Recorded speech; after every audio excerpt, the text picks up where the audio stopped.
Benedict and Sophie? You already know which clip I'm pulling from the cutaway folder. It's been 84 years. I cannot dance. A lady who cannot dance.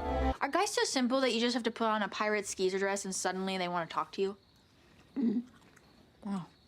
Hello, romance girlies. I'm LadyJenevia, and 'tis the season to fall in love. You already know this to be true because I'm in the most romantic color of all. The Bridgerton Season 4 trailer is finally out, and because I don't have any interest in the vast majority of holidays, because of how insufferable I find the commercialism of them, in hopes of distracting themselves from the pathetic emptiness of their meaningless consumer-driven lives. the incessant bombardment we all face to buy things we don't actually need, I have just enough time available to crank this video out despite the extremely peculiar choice to release this trailer on a busy holiday during which many people are usually elsewhere socializing with more people than just their cats. It's me! I didn't buy anything during the Black Friday, Cyber Monday of it all because I saw that rendering of a whale that was being tracked and trying to just vibe in the ocean, and it was surrounded by an obscene amount of cargo ships that were tasked with handling the shipments of everyone's things that they've ordered. And I'm exactly as Pandora-pilled as I need to be to find that image to be so repugnant that I will move with spite and just not buy things that you want me to buy. You're tempting me with a sale? Well, guess what? I don't need that. All I need are my library books and my monthly pass to the cinema. Next, if you didn't already know about my coverage of Bridgerton Season 4, I have completed an entire series going through An Offer from a Gentleman, which is the source material book. We did one video after I had read it for the first time, which was just an overview of the material, and then we went through it in chunks to fill the obscene, unjustifiably long gap between seasons of 2 years. Gregory and Hyacinth will be middle-aged by the time we get to their seasons, presuming that the show makes it to those seasons. I'm not saying that it won't, but I'm just saying we live in strange times, so I don't assume much of anything anymore. Did anyone think that an entire Batgirl film would be filmed and then just not be released? No, but that is a thing that happened. Sharon Tate was the last to die. I don't want to harp on this in detail because pointing out the bad business model starts to feel a bit repetitive, but in short, releasing a trailer 1 month before the thing is set to release is objectively asinine. Where is he right now? Sunrise on the Reaping released their first teaser trailer 1 year before the film is going to release in cinemas. By the way, you can now watch my source material video on Sunrise on the Reaping, which has been published on my channel. I have also plenty of other source material videos already out for other upcoming film adaptations. Before we touch on some of the things we can see in this new trailer, should I mention quickly who's not in the trailer? Anthony, Katani, and Michaela.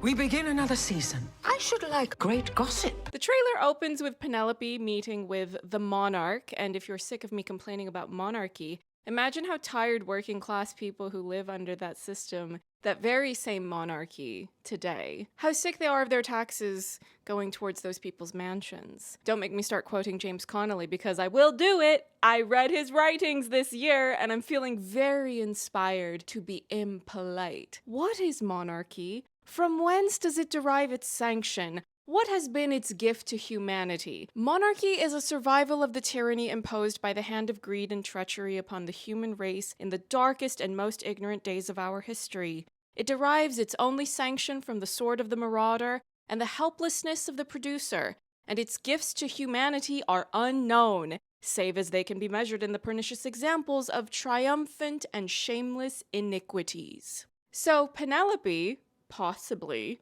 might not want to still do the Lady Whistledown thing, or maybe she just wants to revamp it or rebrand, which in theory should be her choice to make since it's her newsletter. The social season might look a little different this... No. You must begin the proper way.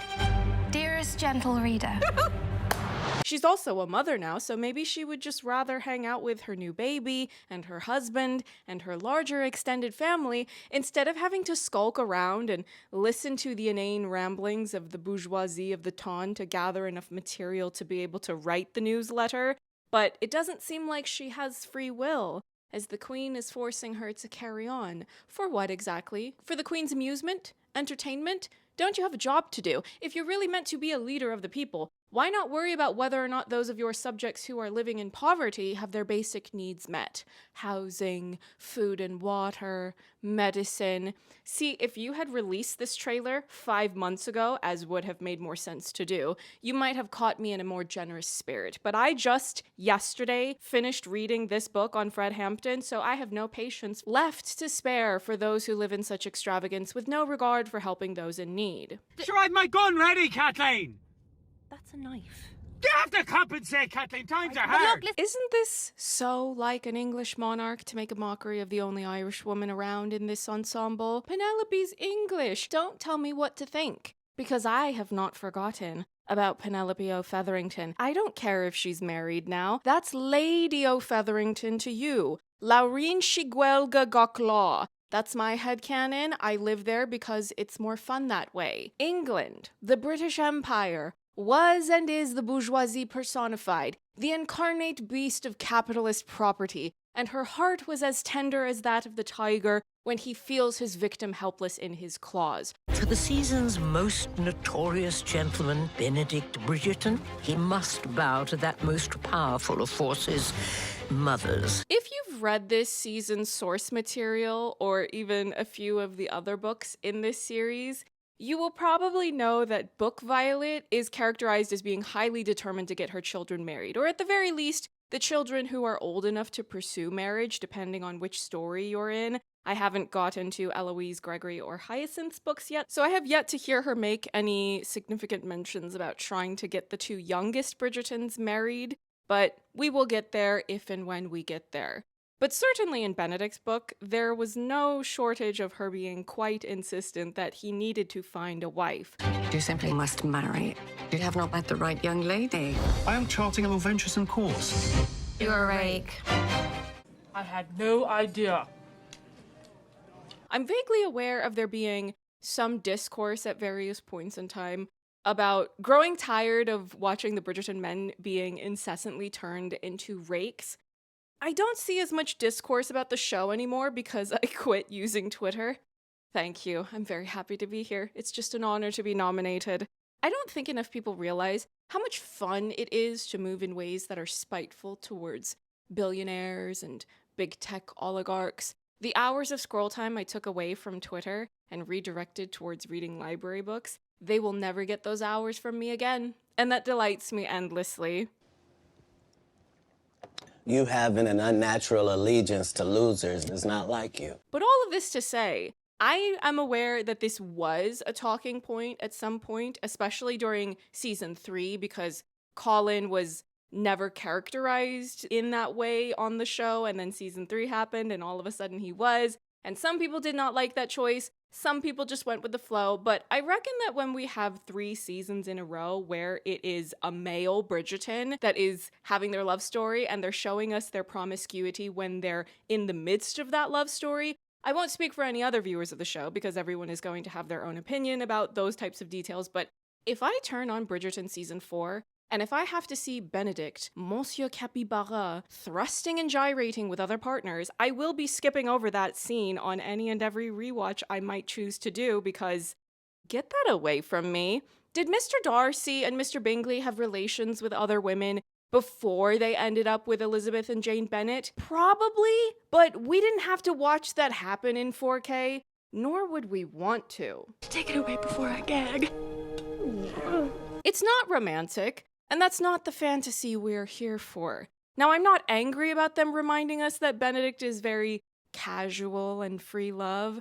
I have too many other things in real life to be truly angry about, but I'm merely mentioning this as something that I'm aware can tend to be a point of discussion.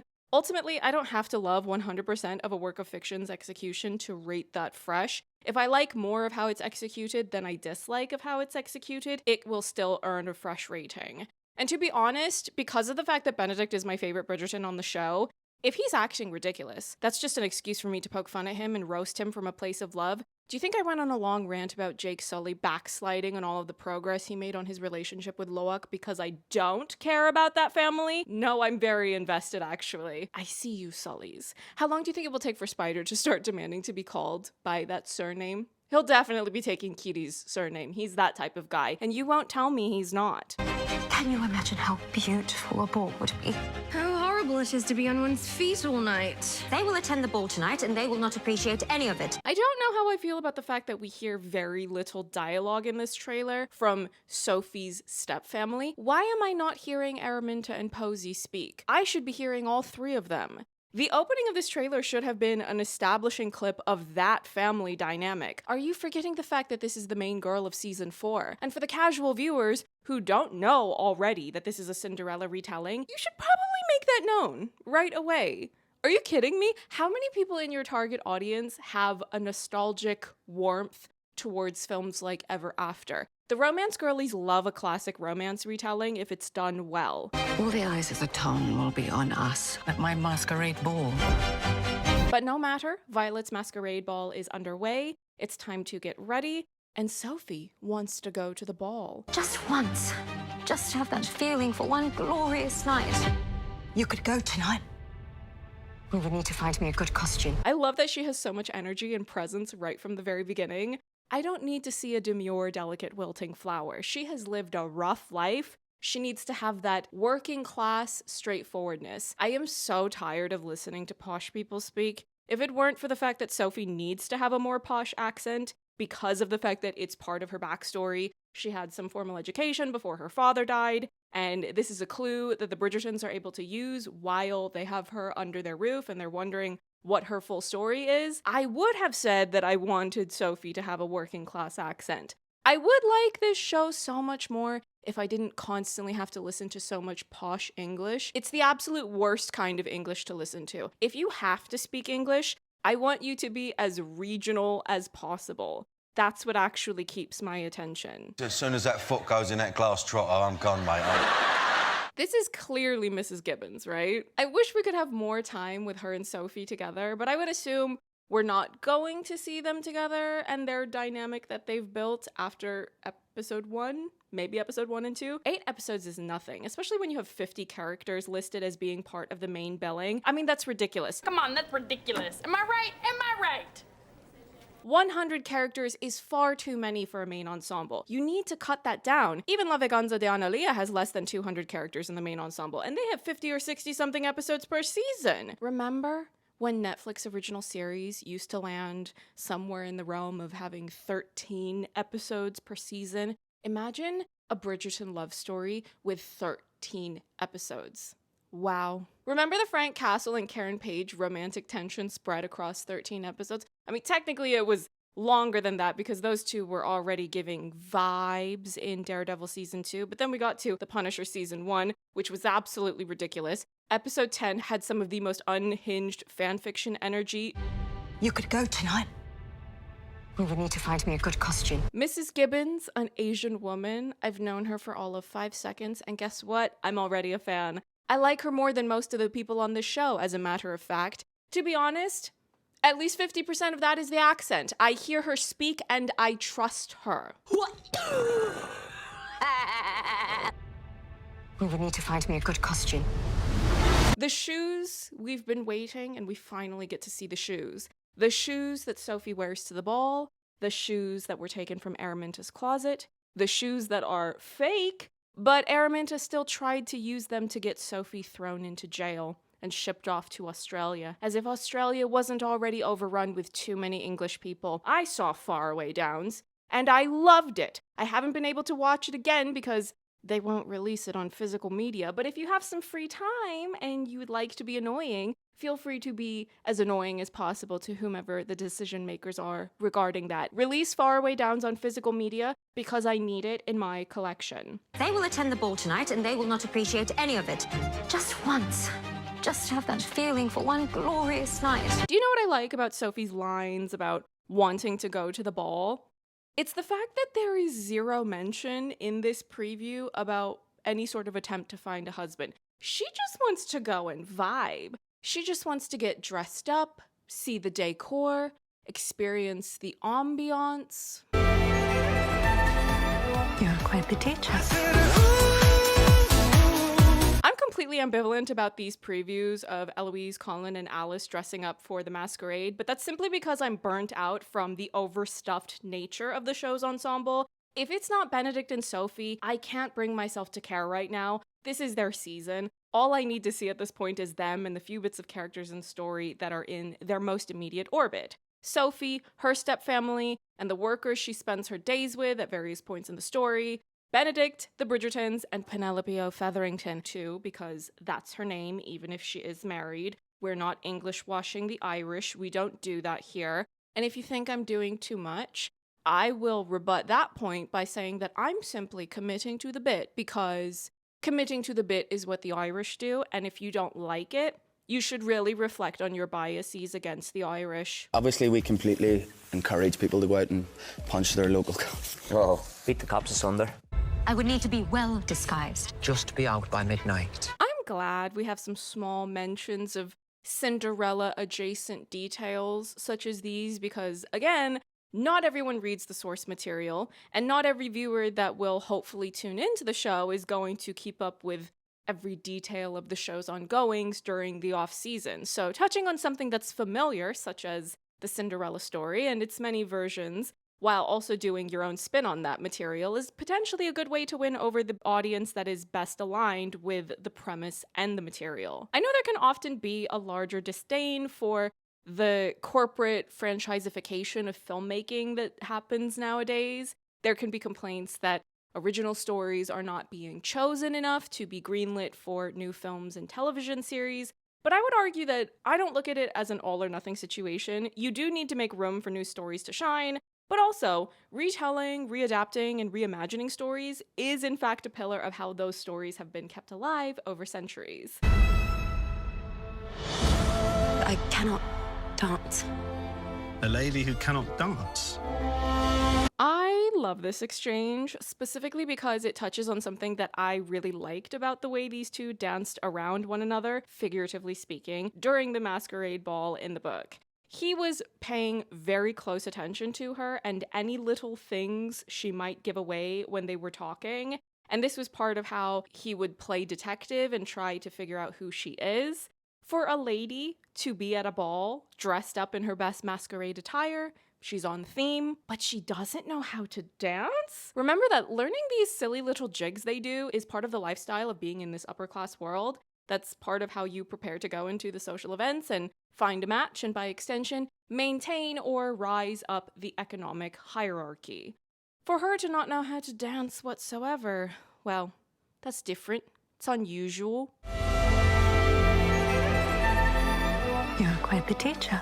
You are perhaps the most intriguing person I've ever met. Well, that escalated quickly. The way that this is cut really amuses me because if I were to really unpack the dialogue we're hearing here, I would have to assume that there is far more of a back and forth in the conversation they're having during this dance lesson that's taking place in the garden.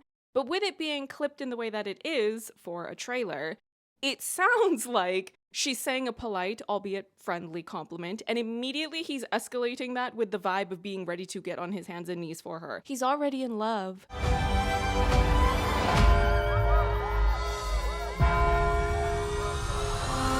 In the book, it did feel a lot like it was designed to be this sort of cosmic destiny, insta-love type of romance. They did say during the Valentine's Day promotional event that this season would be a lot closer to the book than more or less all of the other seasons they've done thus far. So this bit we see seems to align with that earlier claim.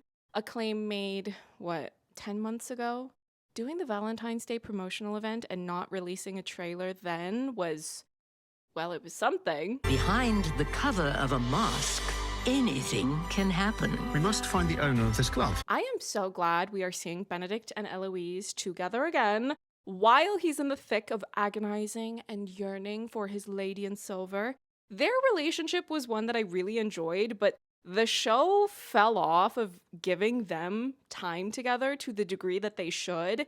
This is Benedict's season, so of course they should have these two together again in a meaningful way, especially if Eloise ends up being season 5, and that would be my guess since she's been around for so long.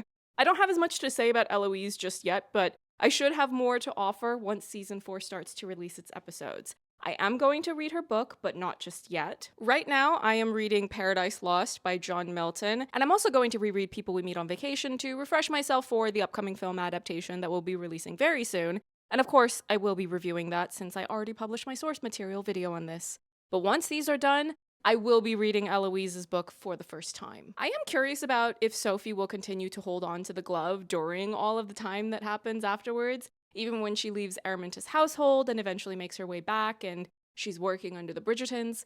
What if Benedict finds the glove among her belongings? Or maybe Eloise could find it. I know I had suggested more than once that he could just figure out that it's her as a result of having drawn or painted the lady in silver, and he could just see his own art and realize that what he's drawing matches Sophie's face, or at least half of her face. Sophie in a blue dress. Everyone move. Sound the alarms. Sophie in a blue dress. You sound as if you have been made a new man. What if he's looking for you? He does not want to find me. Are we conveniently forgetting that blue is the Bridgertons' color? Listen, you might have taken 84 years to release this season, but as far as I'm concerned, you're perfectly synchronized with the universe because the color of greatness, the color of love, the color of family is blue. Your heartbeat is fast. Sorry. Try to focus. And she's not real. Mr. Bridgerton. Do we know one another?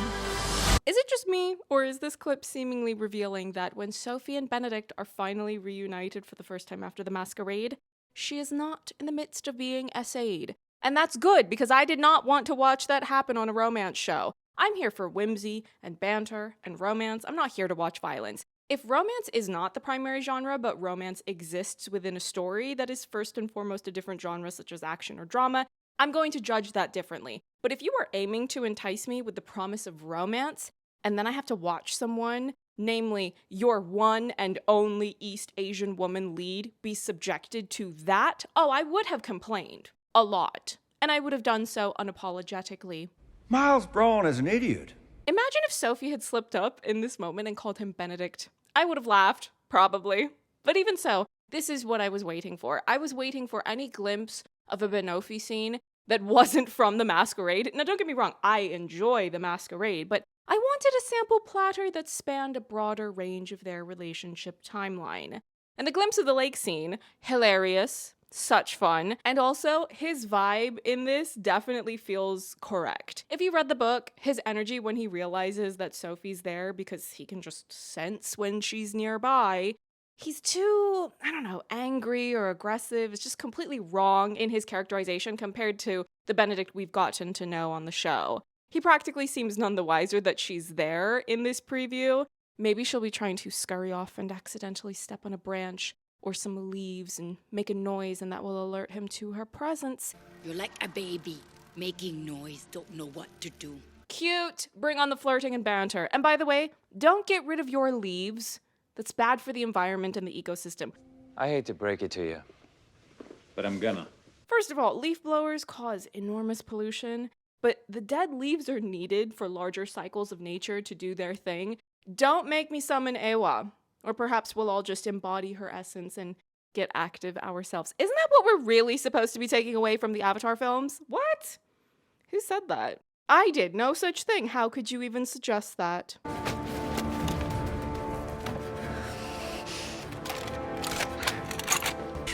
The impossible seems possible. It is all very well to dream. I love this staircase divergence. It perfectly embodies their relationship, the upstairs-downstairs motif, and it's giving me that Princess Diaries 2 essence. By the way, I know I'm anti-monarchy, but I give just a few centimeters of room to the Princess Diaries films because Genovia is a fictional place. If they were real, I would probably be lambasting whatever their historical atrocities are. You know it would be something. We're just watching those to hang out with Julie Andrews. I mean, that's our auntie. That's our grandmother. She raised us. Don't be parasocial about celebrities you've never met, but Julie Andrews did raise us. And that's not my fault, that's science. I am rather fond of this food fight sneak peek because for one, it does show that Gregory is around, and beyond that, it shows the closeness of the Bridgerton family, which for me is one of the major selling points of the show, and also, If you want me to care about the emotional well-being of rich people, you do need to take the time, a lot of time, every season to give the various Bridgertons plenty of moments of loving family banter, bickering, jokes, socializing. You need to remind me to like them because you take so long to release a new season that every time we come back for the next one, my desire to overthrow the Ton has grown exponentially. I need the do not look at me energy of season 1 because that's always my go-to moment because it's perfect. I take it the two of you? No? Do not look at me. Have you ever visited a farm? No. I rewatched this trailer multiple times, not for recreation, but for research. If I'm going to talk about the thing, well, I need to look at it closely, considering the inherently choppy nature of a trailer such as this. And I really had to pay close attention to whom was speaking. Tell him who you are. I wasn't sure at first if this was going to be something from Footman John, but in actuality, it appears to be whomever this person is. Sophie will presumably become acquainted with the other staff at this particular Bridgerton residence, which means that someone else will get to know who she really is. The lady in silver that Benedict is searching for. There is something rather intriguing about the idea of him trying to find her. Maybe this is something he could declare and that would get put out into circulation via the Lady Whistledown newsletter, since they've moved the timeline of things around on the show compared to the books. And it's not like Lady Whistledown is doing anything truly interesting or meaningful, like, oh, I don't know, holding power to account. No, just settle into your bourgeoisie life. I know how difficult it must be for you to overcome all those years of upper middle class suburban oppression. Must be tough. But we're here for romance, of course. Not every story that gets told can simultaneously fulfill my desire to watch anti-colonial and romance narratives. James Cameron only makes a new movie once every 3 years at most at this point in his career. More blue-collar environmentalists should become filmmakers, actually. That's what I've learned from that. I've been a climate activist since high school. The film wouldn't have existed if I hadn't been, because the head of 20th Century Fox said, well, I like the story, it's a good script, can we get all this tree-hugging hippie bullshit out of it? And I said, actually no, because the reason I want to make the film is exactly because of the tree-hugging, hippie, hairy-legged Birkenstocks wearing, bullshit. What else can we hone in on? Well, the kite flying is cute. I still say that you are dangling the Julie Andrews carrot a bit too much for my liking. Give her a live-action cameo on the show already. I am so tired of saying this. Oh, and I didn't mention her before, but I will mention her now. Michelle Mao, the diva that you are. See, I've been paying attention since she was cast, and that's a Saoirse on Falasteen comrade. We're rooting for her. How horrible it is to be on one's feet all night. You know she's starring in a new film premiering at Sundance? We'll be keeping an eye out for that one and see where it lands. Maybe we will review it here on this channel. Please do not sell the film to a streaming platform. I am a cinema girly. All of the films in my top 10 are ones that I saw at the cinema. Now, technically, one of those films is now based on a streaming platform, but I saw it at the cinema multiple times, and I have not rewatched it since then. Release it on physical media, Criterion. We need you to save this situation. I know this trailer also showed a lot of flashes of other couplings, Violet and Marcus, Will and Alice, Francesca and John, Colin and Penelope. Ultimately, I'm not going to say anything else in a trailer video about them because I want to emphasize that this show is better when it focuses first and foremost on one central love story. Season 1 is still the best in that regard for how uncluttered that narrative was. After season 1, they always overcrowd the story. I don't want to feed into that. For characters like Eloise or Francesca, who are already lined up to have their own seasons since the show has been renewed for both seasons 5 and 6, of course I think you should do whatever preparation is necessary for those characters to lead into their own seasons. But the further we've gotten into this show, they just are at a point where they're trying to spin too many plates, and that was a detriment to both of the main couples for seasons 2 and 3. Imagine if you were watching Pride and Prejudice, and every time Elizabeth and Mr. Darcy were having vibes, they kept cutting away to Mr. Collins going on a long and clumsy, unbearable to watch attempt to court Charlotte Lucas. I would have had to throw a shoe at the screen. Or no, that might hit someone when it's not their fault. I would have booed at the screen. but with a lot of anger and venom in the booing, you know, like the lady in Buttercup's Nightmare. Anyway, flowers to Katani and Michaela. We didn't see them in this trailer, but wherever they are, I know they look fabulous. Finally, the last bit of this trailer where she's fixing something on his clothes and they're staring and it's full of yearning. Finally, some good food. That's what I'm here for. I'm here for one couple and one couple only. For any of the couples that the show did not fully execute to the best of its ability, I'm at the point now where it would be a more productive cause to just demand that studios cast those actors to be in something new together, because you're not going to be able to go backwards and redo the seasons. No matter how much I would like to tweak this or that detail in all three of those love stories, at this point they are what they are. I've said this before, but I genuinely don't understand why an industry that's so desperate to constantly do new sequels or prequels or remakes of things that were already successful, why don't they apply that same attitude towards the pairings on Bridgerton? Give the Bridgerton actors who have already had their season a new rom-com. How many times do people have to make things go viral on social media about how voracious of an appetite they have for a new fun and whimsical rom-com to see, but release it in the cinema? Do you know how annoyed I am that People We Meet on Vacation is not going to play in the cinema? Emily Bader and Tom Blythe doing Friends to Lovers, and I have to watch that at home? I feel as though this season 4 trailer has made a strategic choice to conceal a lot of the back and forth between Benedict and Sophie, which is ultimately what I'm most looking forward to seeing. I want to see the banter. Yeah, it's called flirting, you idiot. And the trailer's instead going for more of a check lots of boxes approach and show as many characters as possible, which is probably the more logical corporate choice. But for me, again, I'm here first and foremost to watch one love story at a time. And next time, I will be here again, first and foremost, to see one love story, which I'm assuming will be Eloise, but I'm not officially saying that because, as far as I'm aware, they have not officially declared that to be the case. Maybe it's been leaked and I just don't know because I quit using Twitter. Every time I say that, I feel happier than the moment immediately before I said that. Benofi season, I'm seated. Or at the very least, I will be in a month from now when we can actually talk about everything in full. I haven't decided yet what sort of format I want to do. February is actually quite vacant. Funnily enough, despite January usually being the graveyard of the cinema, I have multiple things I want to see at the cinema in January. But February only has one theatrical release I already know I will be reviewing, so maybe I will just spread things out instead of just dumping all of the coverage out immediately following that first 4-episode dump. I will wait and see how I feel about that. But you can let me know if you have any preferences, since you will presumably be the ones watching those videos. Sorry I didn't go in more depth on the trailer, but I'm currently in the middle of working on my top 10 movies video and a best and worst source material and adaptations video. It's a lot to do, and I want to finish quickly because I just really want to go back to the cinema and stay in Pandora for the next month or two. How do you still live?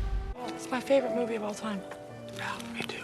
But feel free to let me know what your thoughts are on the trailer finally being released. My favorite detail was probably that glimpse of them being reunited for the first time since The Masquerade, because that wasn't really something I had seen or heard about just yet.